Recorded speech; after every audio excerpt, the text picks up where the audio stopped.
이런 가운데 대통령실이 최상병 사건 수사와 관련해 초기에 해병대 수사단의 요구에 받아간 수사계획서와 관련해 새롭게 드러난 내용도 있습니다.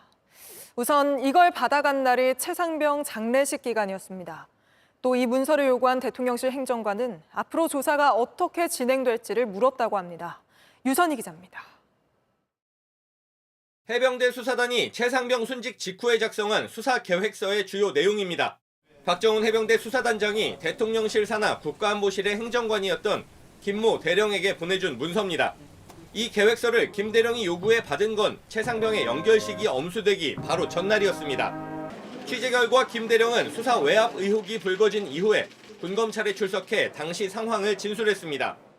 자신이 박 단장과 통화 중에 앞으로 조사가 어떻게 진행되는지 참고할 수 있는 자료가 있냐고 물어 박 단장이 그 내용을 정리해 수사 계획서를 보내줬다는 겁니다. 실제로 이 문건에는 수사 투입 인력과 수사 중점 진행 상황, 계획까지 주요 내용이 모두 담겼습니다.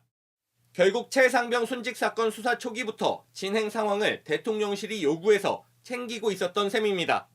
수사 상황을 대통령실, 그중에서도 특히 국가안보를 책임지는 안보실에서 챙긴 데 대해선 당시 국가안보실장도 본래 임무에서 벗어난다고 인정한 바 있습니다.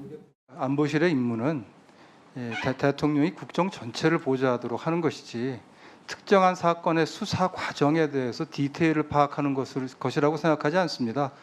때문에 안보실이 수사 자료를 요청한 것 자체가 부적절하다는 지적도 계속 나오고 있습니다.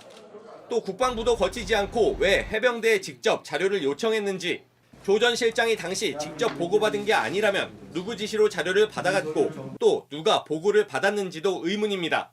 하지만 수사계획서를 요구해 받은 김 대령은 아직 아무런 답변도 내놓지 않고 있습니다. JTBC 유선입니다. JTBC 뉴스를 시청해 주셔서 고맙습니다. 저희는 저녁 6시 50분 뉴스룸에서 뵙겠습니다.